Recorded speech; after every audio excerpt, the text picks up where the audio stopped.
예, 반갑습니다. IBCM 하고 또 싱가폴 두 군데 거의 한 10며칠 동안 이렇게 방문하다 오자마자 또 성도 집회 일정이 잡혀 있어가지고 예, 어저께까지 성도 집회 끝나고 그래서 제가 분명히 지금 실제 코로나 양성이거든요. 근데 무증상이에요. 그래서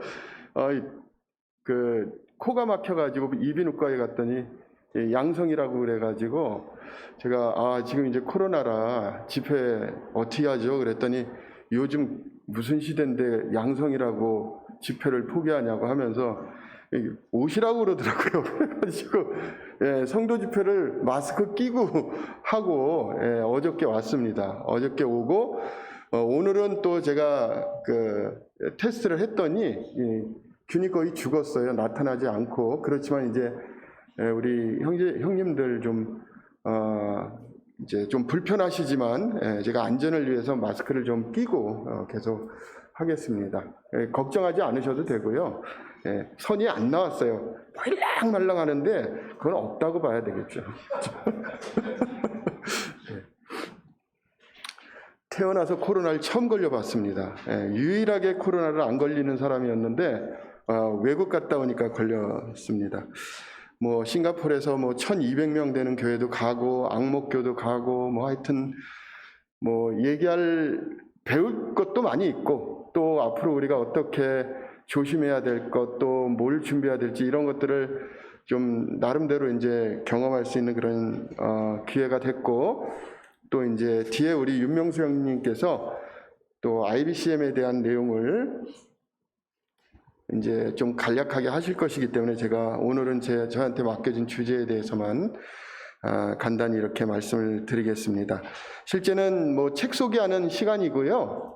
한 페이지 넘기시면 책 이름이 나와 있어요. 한국교회 트렌드 2023. 이 책을 제가 왜 추천해 드리냐면 이거는 성경과 관련된 책이 아니고 우리나라의 이제 교회 성장학이라든가 이제 교회 대책 이런 부분에 대한 학자들이 이제 자기의 전문 분야를 사용해서 한국 코로나 이후에, 그러니까 코로나 이후 시대에 이제 어떻게 교회가 준비를 해야 되는가라는 것을 이제 자기 개인적인 경험과 사역 경험이 아니라 이제 설문조사를 통한 과학적인 데이터거든요. 그래서 이제 그런 걸 통계 자료로 만들어 가지고 아주 주옥 같은 책이 이렇게 만들어졌기 때문에 이제 우리는 숫자는 믿을 수 있잖아요. 그죠? 인격은 어떤 분은 훌륭하다고 그러는데 어떤 분은 아니라고 얘기를 해요. 그래서 인격은 가장 중요한 주제이기도 하지만 근데 인격이라고 하는 주제는 너무 주관적이기 때문에 우리가 그게 이제 인격에 대한 가치라든가 이런 것을 숫자라든가 통계라든가 이런 걸 볼 수가 없어요. 인격이 중요하다는 사실은 공감을 하지만 어떤 게 인격이냐? 이거는 다양하단 말이죠.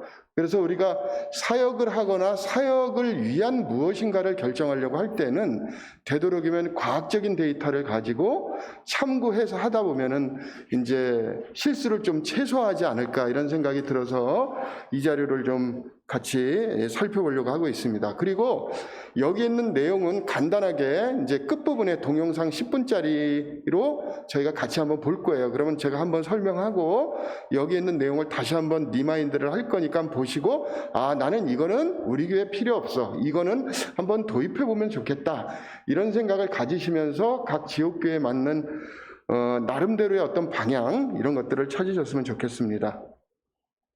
1번은 저희 송파교회가 지금 하고 있는 내용이고요. 제가 지금 이제 좀 건강해 보이는 것 같지만 조금 상태가 그렇게 좋지는 않습니다. 그래서 지금 안식년 기간이고요. 그래서 안식년 기간으로 지금 이제 4주째 되고 있는데 6개월 동안 제가 좀 안식년을 교회에 요청해서 지금 안식년 기간을 가지고 있습니다. 자, 첫 번째는 저희 송파교회가 하면서 이제 좀 성공한 케이스이기 때문에 제가 좀 이제 말씀을 좀 드리려고 하는 거고, 두 번째는 이제 이 책에 있는 내용을 요약을 하는 겁니다. 자, 첫 번째 한번 볼까요? 자, 통계로 보는 교회 미래를 본다. 한국교회 트렌드 2023. 이제 코로나 이후에 이제 우리 한국에 있는 한국의 교회들이 어떤 방향을 찾아가지고 미래 사역을 준비해야 되는가? 자, 21세기 한국 교회는 다양한 도전과 위기에 직면해 왔고 지금도 수많은 이슈의 한복판에 새로운 방향과 대안을 찾기 위한 노력을 계속해 오고 있다. 4차 산업혁명의 급속한 시대 변화, 저출산과 고령화, 기후변화, 다변화, 다양화된 사회구조와 인식의 변화, 불확실성, MZ세대의 새로운 가치관, 정치, 한국 사회의 양극화 현상 등과 같은 대외적인 환경뿐 아니라 가나안 성도를 비롯한 소위 플로팅 크리스천, 떠돌아다니는 크리스찬들을 얘기하는 거예요. 막 이쪽 갔다 저쪽 갔다. 크리스찬이라는 새로운 신앙 형태의 기독교인들, 다른 세대로 변화되는 다음 세대, 온라인 예배와 디지털 환경의 변화, 교회의 공공성에 대한 요구 등. 자, 이런 게 지금 현실적으로 기성교회도 또 우리 모임도 똑같이 갖고 있는 현 시대의 상황이죠. 그래서 목회 데이터 연구소라는 데서 그 밑에 보시면 통계를 통해서 자, 이런 결론을 냈습니다. 작은 글씨로 되어 있죠. 개척을 하기만 하면 교회에 사람이 몰려드는 시대는 지났다. 현대의 목회는 사회적 문화적 분위기와 현대인들의 요구를 담지 못하면 생존할 수가 없다. 한국 교회의 현주소를 보여주는 통계 분석에 기반을 두고 목회자들이 내년 이제 목회 방향을 계획하는데 실질적 도움을 주기 위해서 이 책을 쓴 거예요. 그러니까 여기 계신 우리 형님들께서는 꼭 사셔야 되겠죠? 안 사실 분. 꼭 공동구매해서 좀 은퇴하신 우리 그 원로 장로 형제님들은 직접 사셔서 후임, 젊은 사역자들에게 주세요. 참고하라고. 그러면 분명히 교회에 도움이 됩니다. 자, 넘기시겠습니다.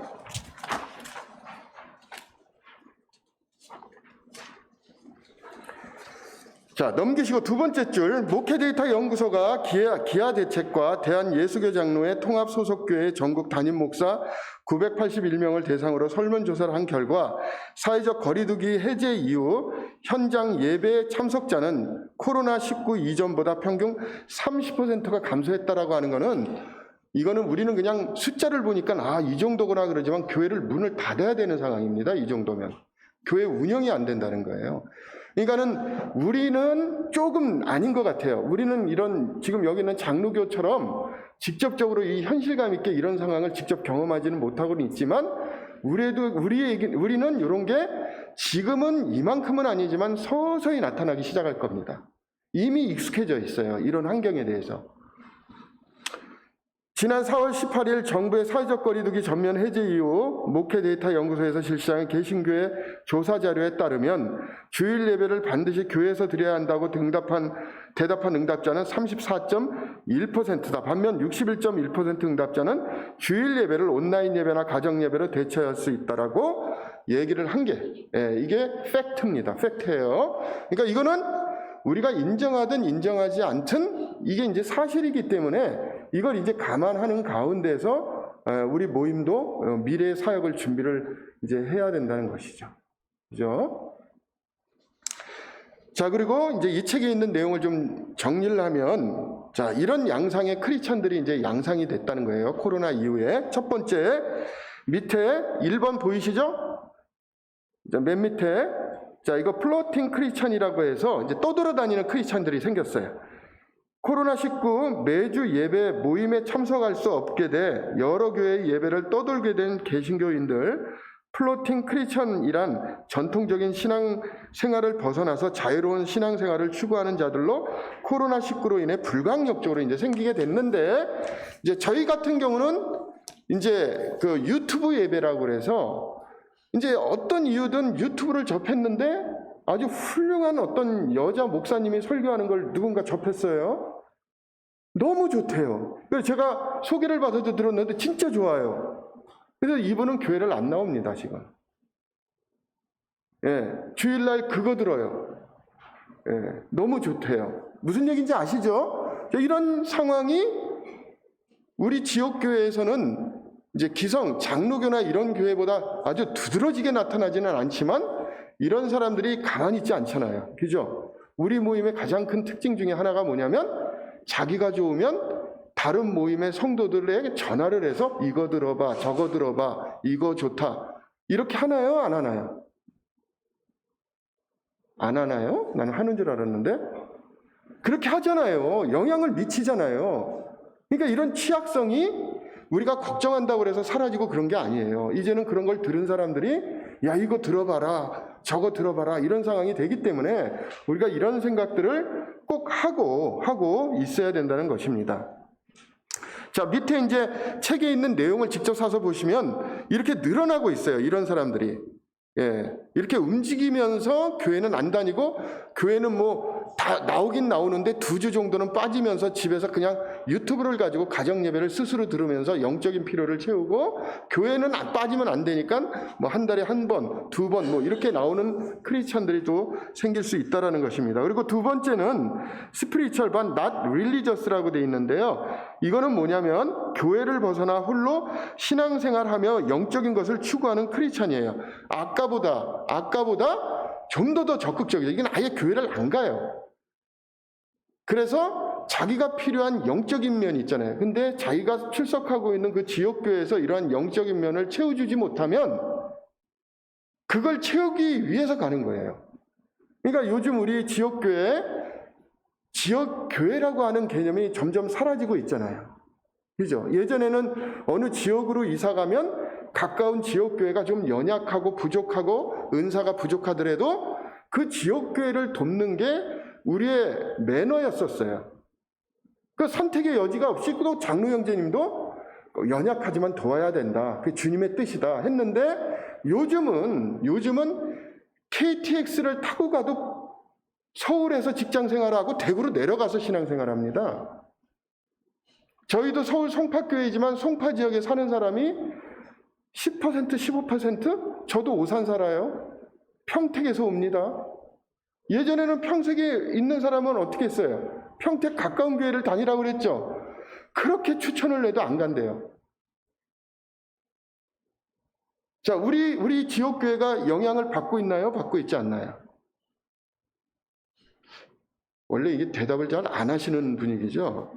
그죠? 영향을 받고 있나요? 안 받고 있나요? 예.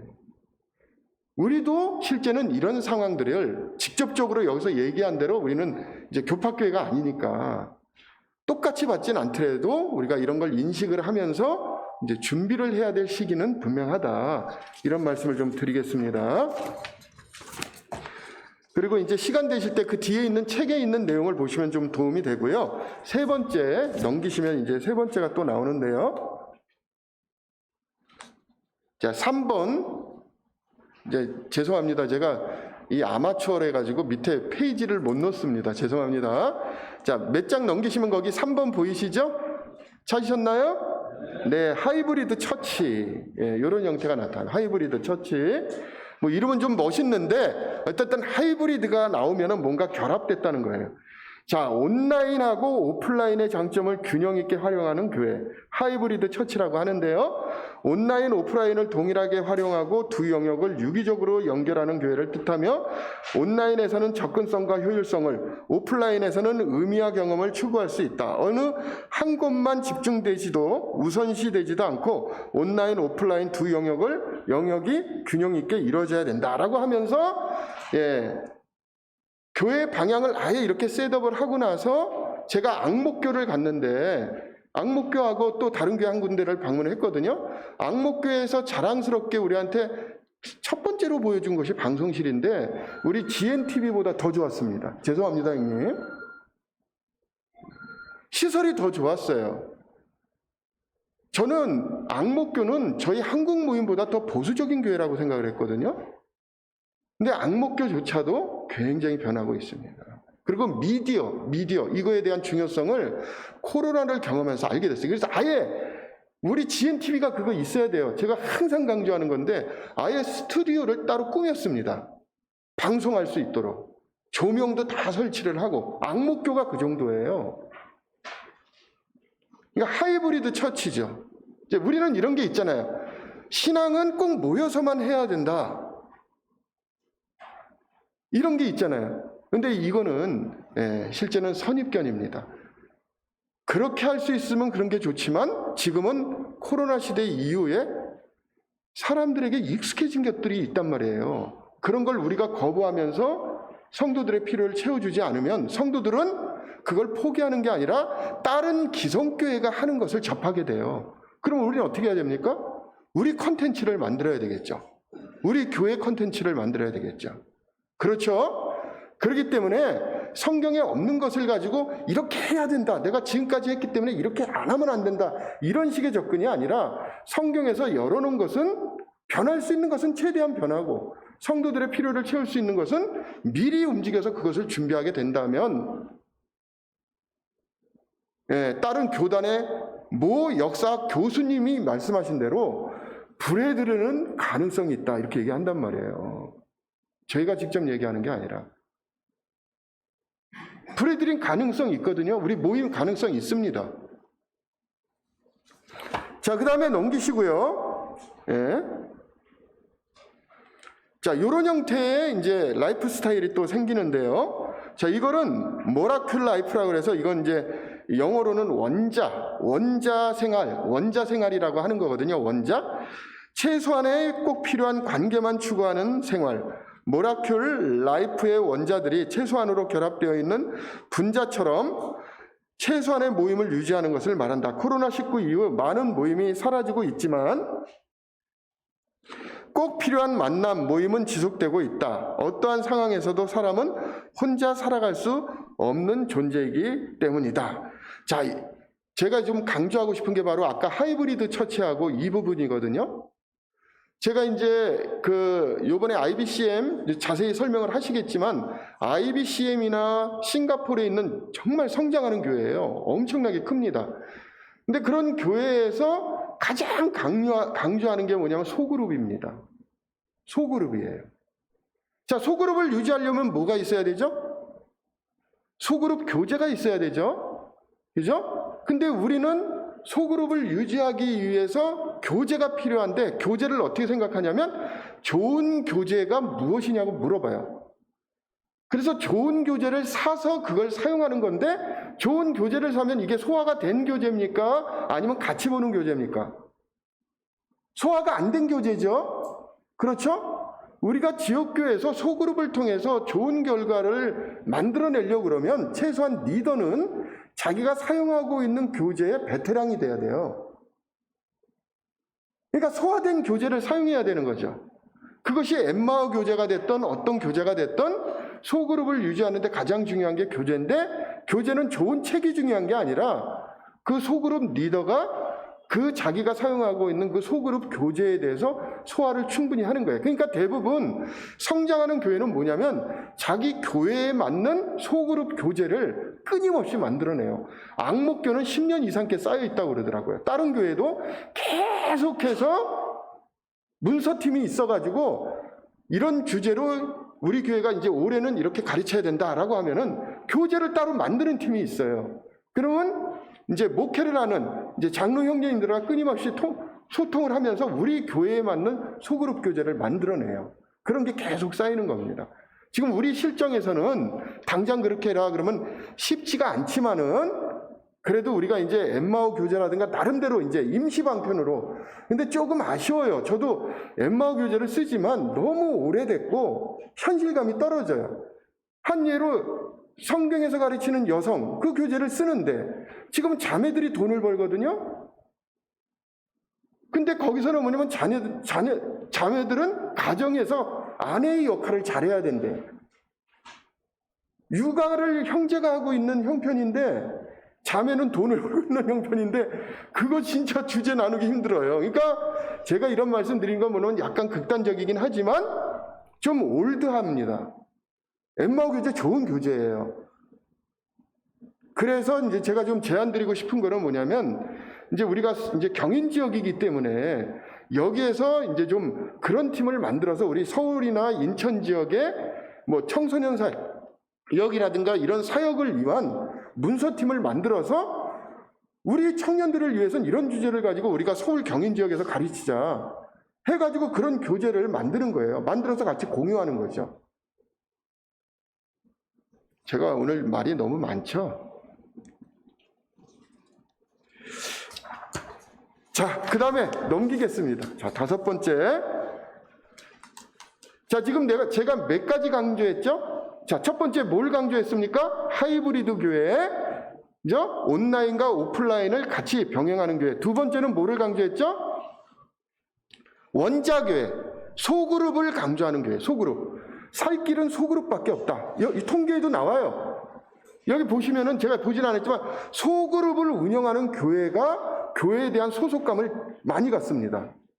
그러니까 소그룹이 있는 교회와 아닌 교회의 차이는 거기에서 드러나는 거예요. 그러니까 교회 소속감은 소그룹을 운영했을 때 나타나는 현상인 거죠.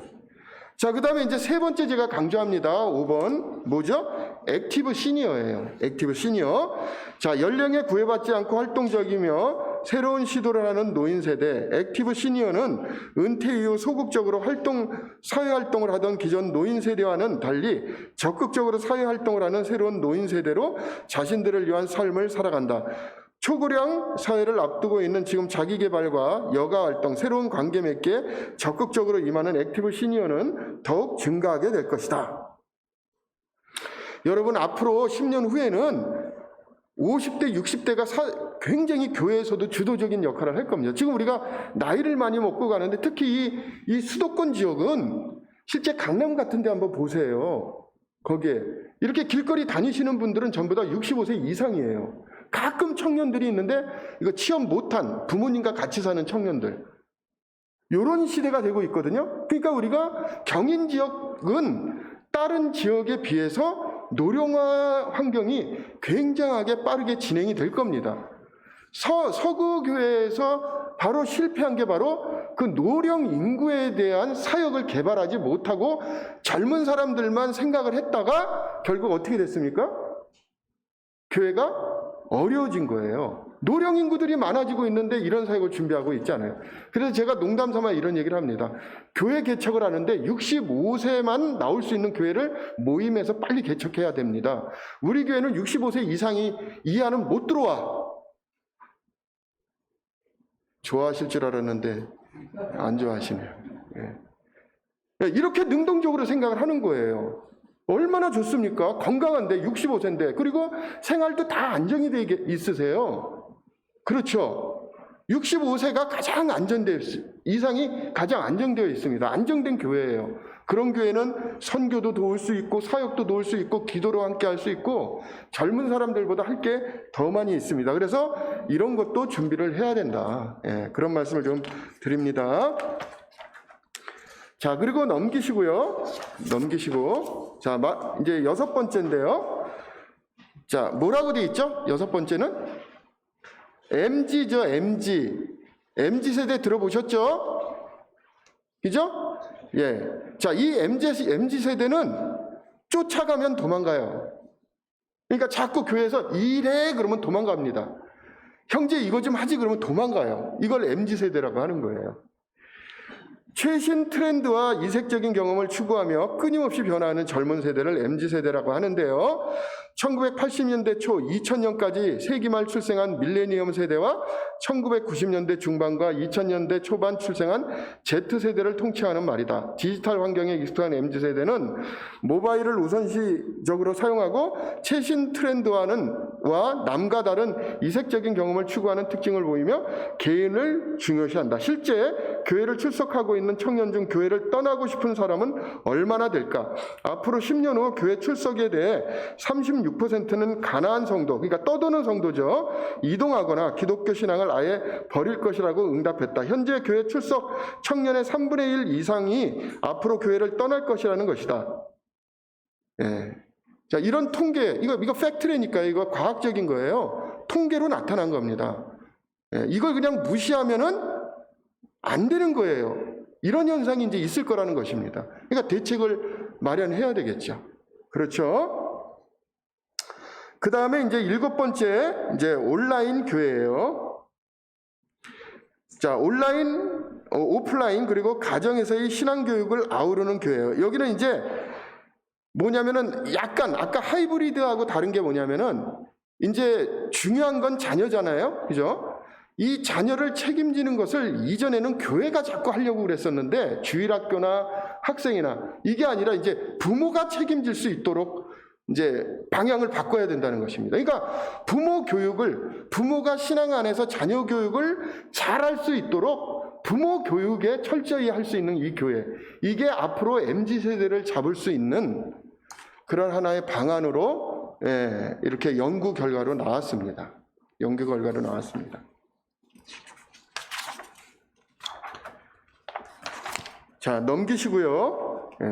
제가 그 동영상을 우리 단톡방에 올려드릴 테니까 지금 제가 설명한 거 이 책 저자가 인터뷰한 게 한 20분 안 되는 게 있어요. 그거 올려드릴 테니까 보시면 제가 설명한 내용들이 또 다 있을 테니까 오늘은 이제 그거는 같이 못 볼 것 같고요. 올려드리겠습니다. 자, 8번째.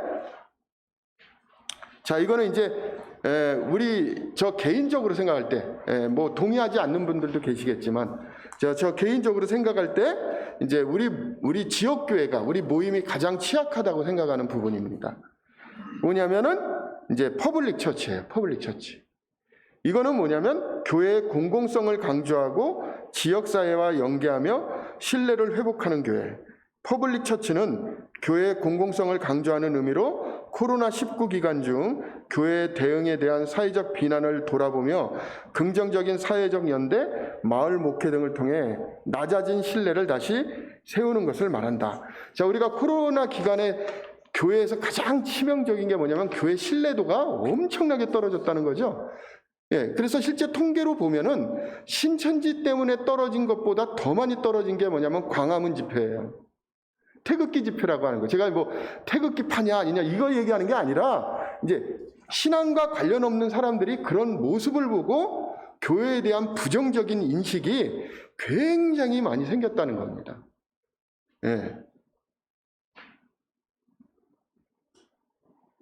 그래서 그 다음 페이지에 보시면 이렇습니다. 그 다음 페이지에 코로나19 확산 초기 신천지에 의해 확진자 급증, 대규모 집회 강행한 목사와 교회, 일부 교회를 통해 전파가 매스컴에 오르내리면서 기독교 신앙의 공공성과 교회의 공적 책임이 중요한 이슈로 떠올랐다. 1922년 4월 한 조사에 따르면 일반 국민들에게 천주교와 불교에 비해 배타적이고 이기적이라는 이미지가 기독교에 이제 강해졌다라고 하는 이제 통계 결과를 이렇게 말씀해주고 있습니다. 그래서 우리도 이제 뭐 서청주 교회처럼 주변의 지역사회에 좀 연세 있으신 분들을 이제 주기적으로 초대해서 식사도 대접하고 하는 이런 공적인 사역이 있잖아요. 그죠? 또 어떤 분들은 그렇더라고요.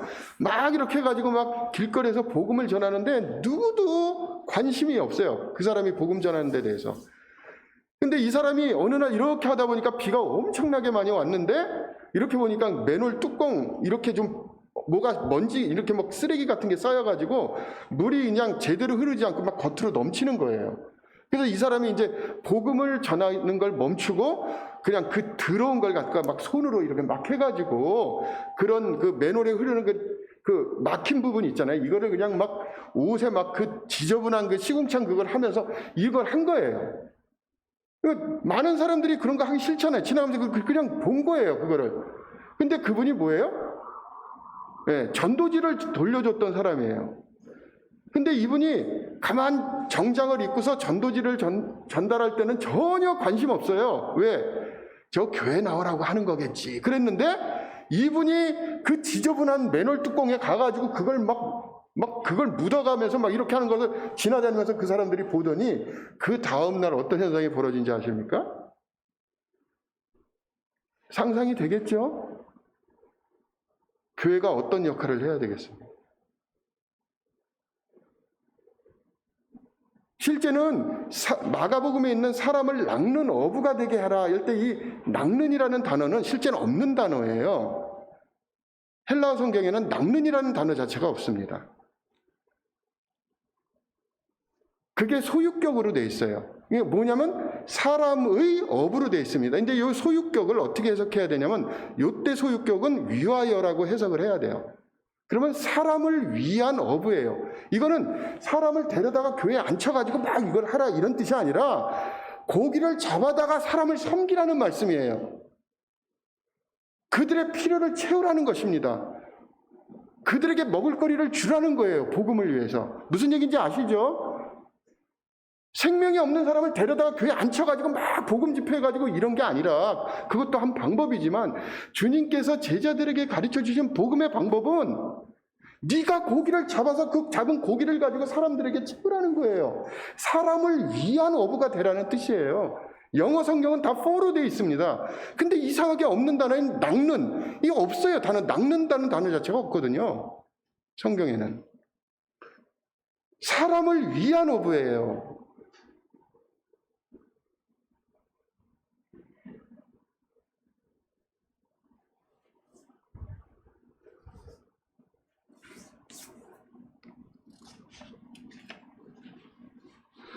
9번 보겠습니다. 9번.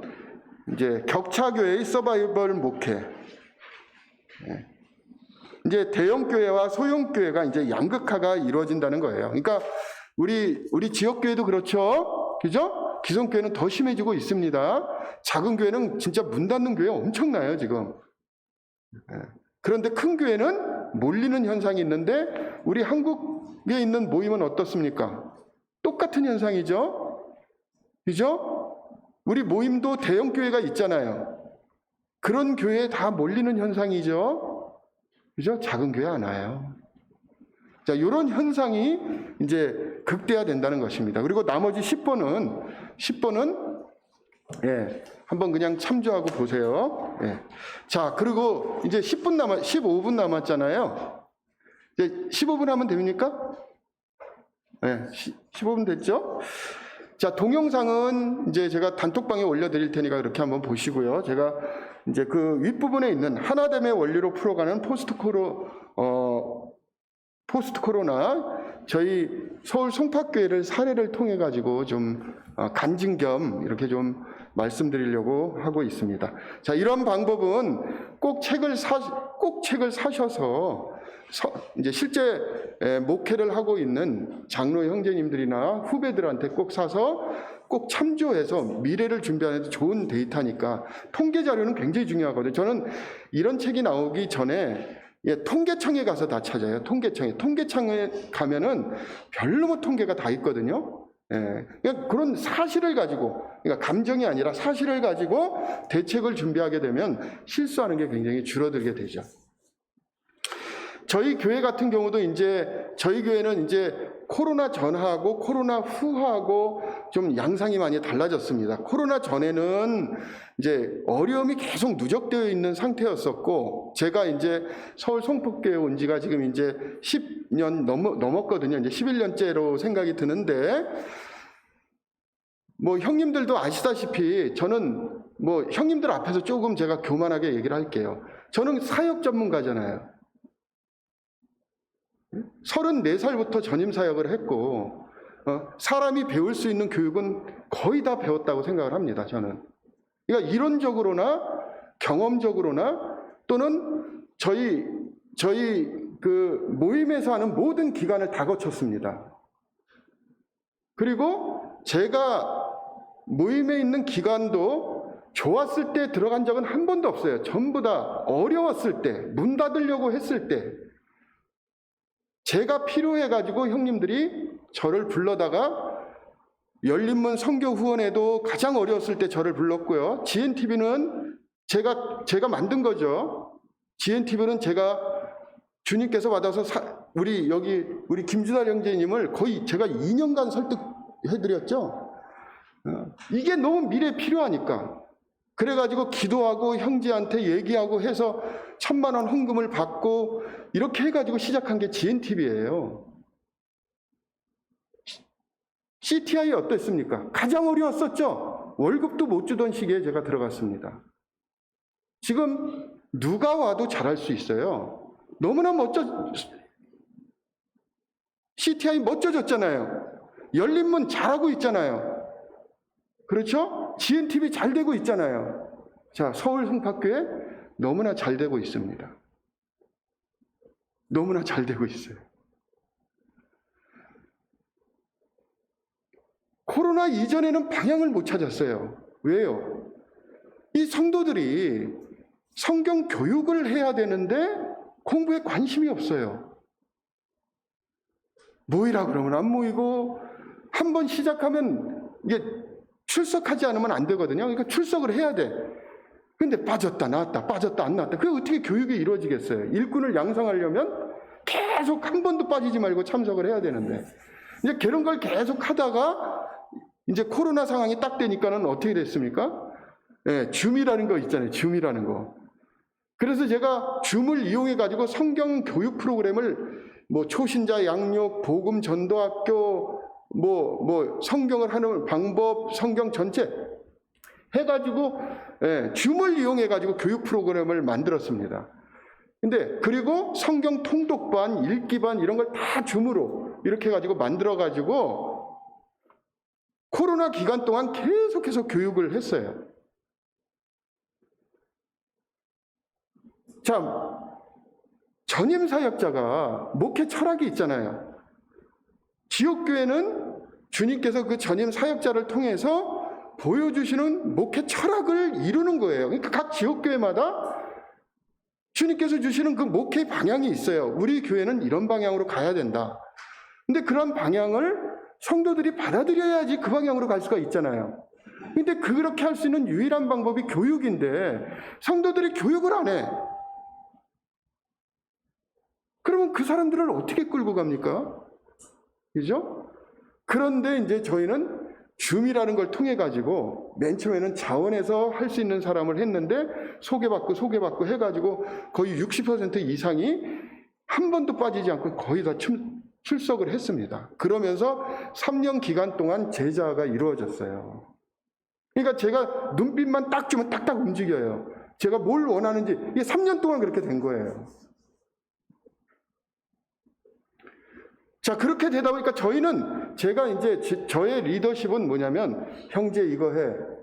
형제 그거 했으면 너 좋겠어. 형제는 이건 잘하니까 이거 해. 이런 리더십이 아니에요. 그냥 가만 놔둡니다. 그러면 어느 사람이 이걸 하고 싶어 해요. 그러면 격려해줘요. 아유, 그래. 이거 한번 해봐. 그래서 격려를 해주는데 어떻게 해주냐면 계속 관심 가져주고 계속 옆에도 해주고 계속 그래요. 제가 주하는 것은 뭐냐면 교회 새롭게 오는 사람들은 절대 나가지 않는다라는 게 제가 가지고 있는 방향. 그래서 저희 교회 구도자든 누구든 이제 교회를 다니기 위해서 오는 사람을 한 번도 나간 적이 없어요. 예전에 코로나 전에는 왔다가 2번 정도 참석하고 다 떠났습니다. 어디로? 성남 수정교회로. 공식이에요, 공식. 근데 코로나 이후에는 저희 교회 와가지고 떠난 사람 한 명도, 일단 오면 무조건 교인이 되는 거예요. 어떻게 하겠습니까? 5개월, 6개월 동안 계속 개인적인 만남. 제가 하는 역할이 그거예요. 새로 들어온 사람 밥 사주는 거. 차 사주는 거, 계속 전화해서 만나서 교제해 주는 거, 아프다 그러면 가가지고 위로해 주는 거, 이런 걸 계속 했어요.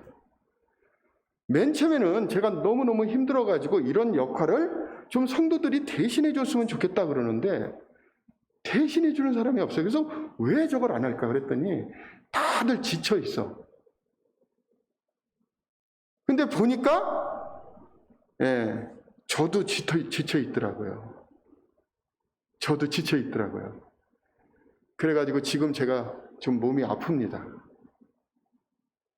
몸이 아파가지고 지금 교회에 안식년을 좀 달라고 그래서 좀 건강을 회복하고 난 다음에 뭐 아시다시피 제가 작년에 큰 일도 겪고 막 이러면서 아주 그 스트레스라고 하는 거는 제가 태어나가지고 정말 죽고 싶을 정도로 너무나 힘든 과정을 겪으면서 주변에 있는 형님들이 말을 하지 마라. 말을 해야지 되는데 말을 할 수 없어요. 제가 잘하고 말고 이런 거 얘기하는 게 아니에요.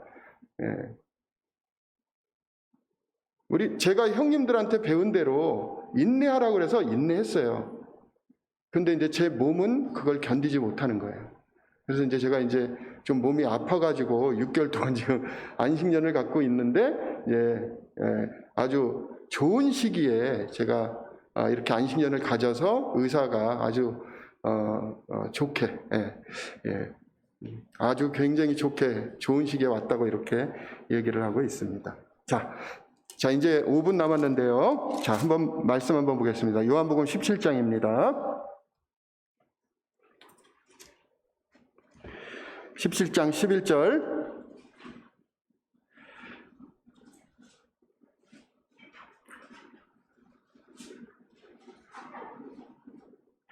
나는 세상에 더 있지 아니하오나 그들은 세상에 있사옵고 나는 아버지께로 가옵나니 거룩하신 아버지여 내게 주신 아버지의 이름으로 그들을 보존하사 우리와 같이 그들도 하나 되게 하옵소서.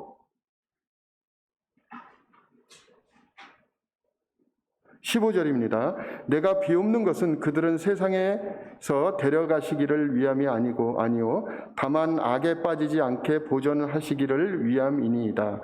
내가 세상에 속하지 아니한 같이 그들도 세상에 속하지 아니하였사옵나이다. 그들을 진리로 거룩하게 하옵소서. 아버지의 말씀은 진리니이다. 아버지께서 나를 세상에 보내신 것 같이 나도 그들을 세상에 보내었고 또 그를 위하여 내가 나를 거룩하게 하오니 이는 그들도 진리로 거룩함을 얻게 하려 함이니이다. 내가 비옵는 것은 이 사람들만 위함이 아니요 또 그들의 말로 말미암아 나를 믿는 사람들도 위함이니 아버지여 아버지께서 내 안에 내가 아버지 안에 있는 것 같이 그들도 다 하나가 되어 우리 안에 있게 하사 세상으로 아버지께서 나를 보내신 것을 믿게 하옵소서. 내게 주신 영광을 내가 그들에게 주었사오니 이는 우리가 하나 된 것 같이 그들도 하나가 되게 하려 함이니이다. 곧 내가 그들 안에 있고 아버지께서 내 안에 계시어 그들로 온전함을 이루어 하나가 되게 하려 함은 아버지께서 나를 보내신 것과 또 나를 사랑하신 같이 그들도 사랑하신 것을 세상으로 알게 하려 함이로소이다. 아버지께서 내게 주신 자도 나 있는 곳에서 나와 함께 있어 아버지께서 창세 전부터 나를 사랑하심으로 내게 주신 나의 영광을 그들로 보게 하시기를 원하옵나이다. 네, 요 17장의 문맥은 아시다시피 요한복음은 90%가 공간복음에 없는 내용으로 이루어져 있는데 목적은 딱 한 가지입니다. 왜냐하면 이게 AD 70년에서 100년 사이에 쓰여진 가장 후반에 쓰여져 있는 복음서인데 이 복음서는 주 독자가 누구냐면 부활을 직접 눈으로 보지 못하고 들어서 안 교회예요. 이 교회는 그러니까는 마태마가 누가복음은 부활을 목격한 사람들이 살아있는 가운데서 쓰여진 복음서고요. 요한복음은 부활을 직접 눈으로는 못 봤지만 들어서 하는, 그러니까 지금 우리 사는 우리 세대죠. 우리도 부활을 보고 믿진 않잖아요. 들어서 믿었지. 그렇죠? 이런 사람들을 위해서 쓰여진 복음서가 바로 요한복음이에요. 그리고 이 뒷부분은 주님께서 십자가에 죽으시기 전에 마지막 고별, 그러니까 이제 이게 다락방 설교라고 하죠. 가장 마지막에 강조한 마지막 부분이기 때문에 가장 핵심이 뭐냐면 교회에서 어떤 상황 속에서도 꼭 유지해야지만 교회의 정체성을 유지하게 되는데 그게 바로 그리스도 안에서의 하나됨이라는 것입니다. 자, 하나됨은 어떻게 실현할까요? 성도를 만나는 겁니다. 내가 커피 한 잔을 살 때 한 잔 더 사서 옆에 있는 성도들에게 주는 거예요. 내가 밥을 먹을 때 형제가 생각나서 형제 내가 지금 식사하고 있는데 같이 식사할까? 이렇게 하는 겁니다. 이런 분위기를 만들어야 돼요. 제가 코로나 기간에 돈 엄청 썼습니다. 성도님들 아시다시피 형제님도 아시다시피 제가 그렇게 부자가 아니잖아요. 끊임없이 사줬어요. 성도들한테 돈 내라고 한 적이 없어요. 맨날 제가 형님들 막 일부러 하라고 그러는 게 아닙니다. 저는 항상 돈을 성도들을 위해서 쓸 돈을 항상 가지고 다녔어요. 10명이다. 10명 다 데려가서 제가 다 커피 다 사줘요. 식사한다. 10명치 제가 다 사줍니다. 그래서 사역자가 돈 써서 너희들한테 이렇게 이런 자리를 마련하니까 너희들끼리도 좀 해라. 했더니 지금은요, 서로 내면서 막 관계를 유지해. 그러니까 교회에 오면 아이들이 집을 가려고 하지를 않아.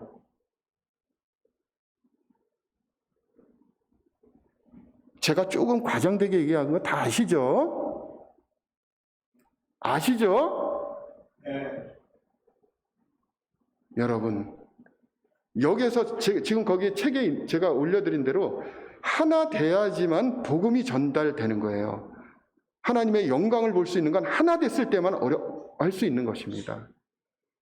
하나됨이라고 하는 이것은 제가 조금만 더 쓸게요. 이게 문맥이 중요한데 17장은 이런 문맥에서 나와요.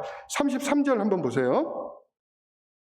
16장 32절인데요. 17장은 문맥이 16장 마지막 부분이에요. 보면은 보라 너희가 다 각각 제 곳으로 흩어지고 나를 혼자 둘 때가 오나니 벌써 왔도다. 그러나 내가 혼자 있는 것이 아니라 아버지께서 나와 함께 계시느니라. 이것을 너에게 이르는 것은 너희로 내 안에서 평안을 누리게 하려 함이라. 세상에서 너희가 환난을 당하나 담대하라. 내가 세상을 이겨노라. 환난 가운데에서 담대함을 가질 수 있는 방법은 뭐라고 얘기하는 거죠? 하나됨으로만 유지될 수 있다는 겁니다. 성도들이 두려워하고 기쁨이 사라지고 막 어떻게 해야 될지, 이거 뭘부터 해석해야 되냐면 돈이 아니에요. 직업이 아닙니다. 교회 하나됨이에요. 그런 맥락에서 17장의 하나됨을 강조하고 있는 것입니다. 그래서 저희 서울 송파교회는 이 하나됨 때문에 완벽하지 않아요. 문제점 아직 많이 있고 저도 좀 연약함이 있고 배울 게 굉장히 많은 형제이긴 하지만 그래도 이런 말씀을 의지하면서 최선을 다해서 하나 되는 공동체, 가족을 느낄 수 있는 공동체, 서로를 위하고 불쌍히 여기는 공동체, 이게 저희 서울 송파교회의 비전입니다. 감사합니다.